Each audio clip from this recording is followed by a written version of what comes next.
Hello दोस्तों, welcome back to Sound Pro. आज की इस वीडियो में मैं आप सभी को सिखाऊंगा 40 0 40 10 ampere with 12 0 12 2 ampere and 0 12 2 ampere copper transformer का वाइंडिंग डेटा कैलकुलेशन। तो चलिए वीडियो को शुरू करते हैं। आज की इस वीडियो में मैं यूज़ करूंगा 4 नंबर की कोर का। कोर के ऊपर इसके साइज लिखे हुए हैं, आप चाहे तो स्क्रीनशॉट ले सकते हैं। यहाँ मैंने एक डायग्राम बनाया ट्रांसफार्मर का, जिसमें पहला लूप है 40 0 40 का, दूसरा लूप है 12 0 12 का, तीसरा लूप है 0 12 का। प्राइमरी में 230 वोल्ट लिया है मैंने इनपुट में, आप इसकी जगह 220 या 240 वोल्ट ले सकते हो। स्टेप वन की तरफ चलते हैं, जब हम कैलकुलेट करेंगे ट्रांसफार्मर की पावर। उसके लिए हमारे पास फॉर्मूला होता है वी ए, यानी कि हम ट्रांसफार्मर की सेकेंडरी वोल्टेज और एम्पियर को मल्टीप्लाई कर देते हैं, उससे हमें ट्रांसफार्मर की टोटल पावर पता चल जाती है। तो कर लेते हैं। सेकेंडरी का पहला लूप है 40 0 40 का, तो हम यहाँ पे 40 प्लस 40 को ऐड कर देंगे और इसको मल्टीप्लाई कर देंगे उसके एम्पियर से। इसी तरह से दूसरा लूप है 12 0 12 का, तो यहाँ पे हम 12 प्लस 12 कर देंगे और उसको मल्टीप्लाई कर देंगे उसके एम्पियर से। इसी तरह से 0 12 का है, तो 12 को मल्टीप्लाई कर देंगे उसके एम्पियर से। टोटल कर लेते हैं इसको, यहाँ हो जाएगा 80, इसको फिर हम 10 से मल्टीप्लाई करेंगे, यहाँ 24 हो जाएगा, इसको 2 से मल्टीप्लाई करेंगे और यहाँ पे सोल्व कर देते हैं हम एक बार, या फिर ऐसे लिख देते हैं 12 2, यहाँ पे 800 हो जाएगा, यहाँ पे 48, यहाँ 24, टोटल हो जाएगा इसका 872। यानी कि हमारे ट्रांसफार्मर का जो वी ए निकल के आया वो 872 है। सेकेंड स्टेप की तरफ चलते हैं, जहाँ हम कैलकुलेट करेंगे ट्रांसफार्मर की स्टैक। इसके अंदर हम स्टैक एरिया फाइंड आउट करेंगे। उसके लिए हमारे पास फॉर्मूला होता है 1.152 अंडर रूट वी ए। अब इसके अकॉर्डिंग वैल्यू पुट कर लेते हैं। अगर आप कोई सा भी ट्रांसफार्मर बनाओगे तो आपको फॉर्मूला सेम रहेगा। वी ए की वैल्यू लिख लेते हैं 872, इसको भी सोल्व कर लेते हैं हम।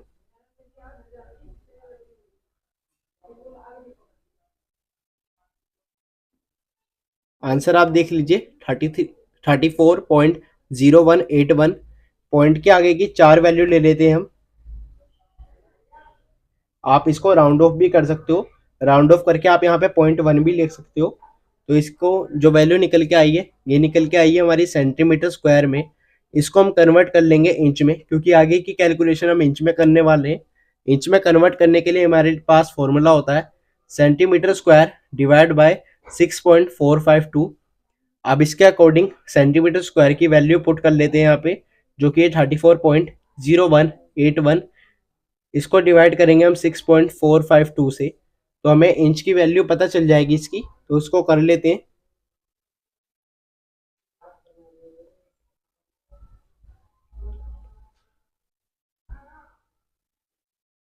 आंसर आप यहाँ पे देख लीजिए 5.27।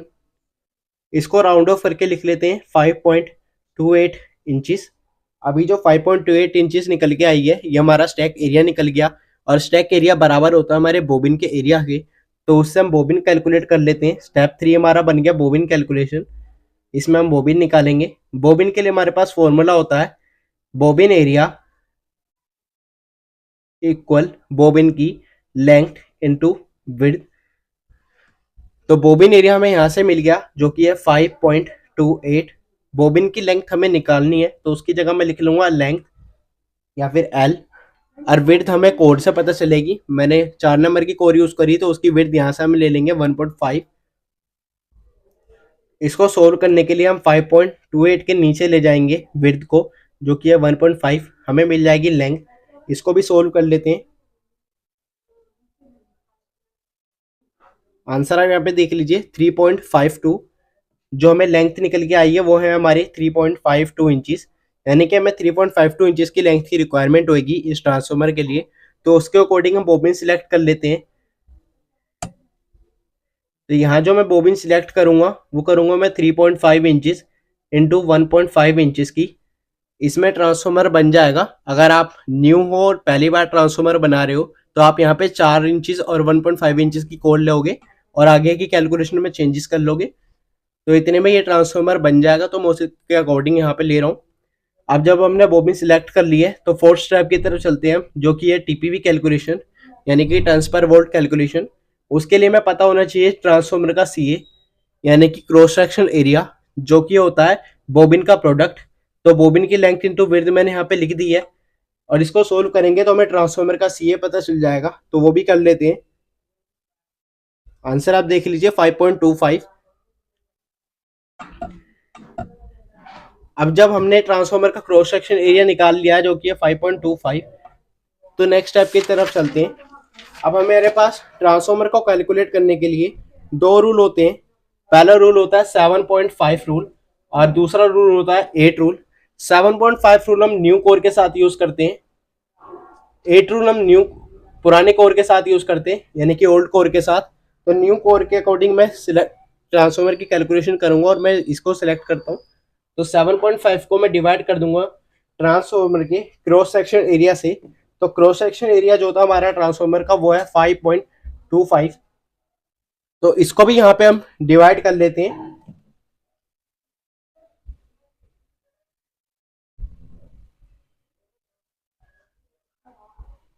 आंसर यहाँ पे देख लीजिए 1.42।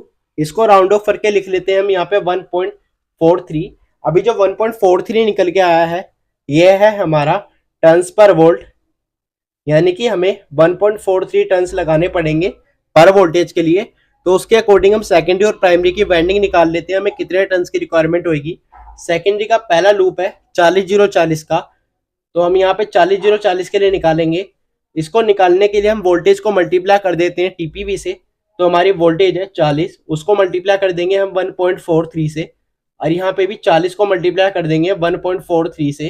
तो हमें पता चल जाएगी हमें टोटल कितने टर्न्स लगाने। तो मैं कैलकुलेट कर देता हूँ। यहाँ आप देख लीजिए,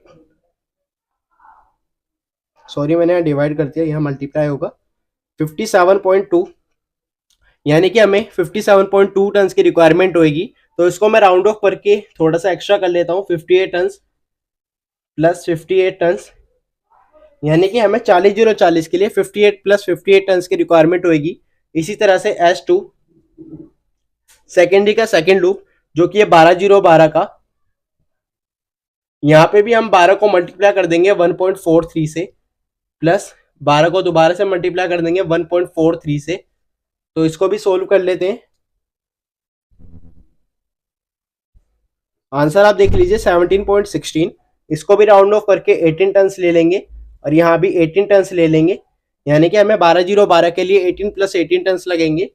इसी तरह से S3 जो कि है 0-12 का लूप, यहाँ पे भी हम 12 को मल्टीप्लाई कर देंगे 1.43 से, यहाँ भी हमें आंसर मिल जाएगा 18 टन्स। अब कैलकुलेट कर लेते हैं हम प्राइमरी के टन्स। प्राइमरी में जो लूप है वो है मेरा 0 से 230 वोल्ट का। आप 220 लोगे तो आप 220 लिखोगे, यहाँ पे 240 लोगे तो 240। तो 230 के लिए मैं 230 को मल्टीप्लाई कर लेता हूँ 1.43 से। तो इसको भी मैं आपको करके दिखा देता हूँ। आंसर आप देख लीजिए 328.9। इसको राउंड ऑफ करके ले लेते हैं हम 329 टन।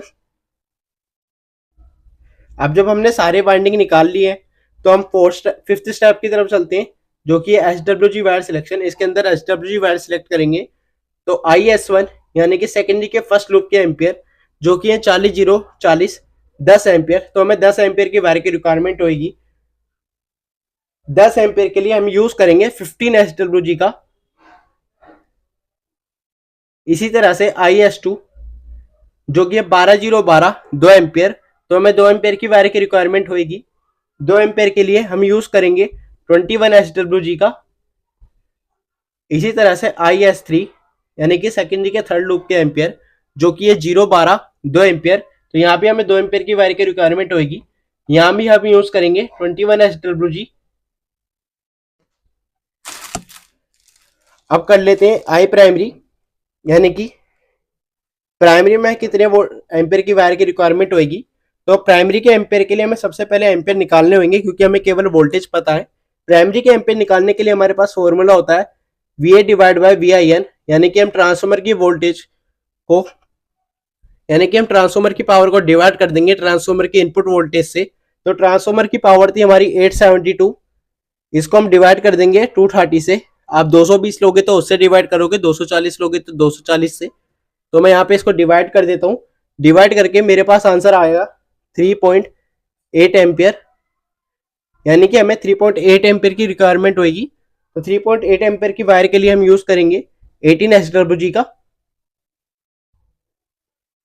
अगर आपको वीडियो पसंद आई हो तो वीडियो को लाइक करें, शेयर करें, कमेंट करें। चैनल को सब्सक्राइब करें।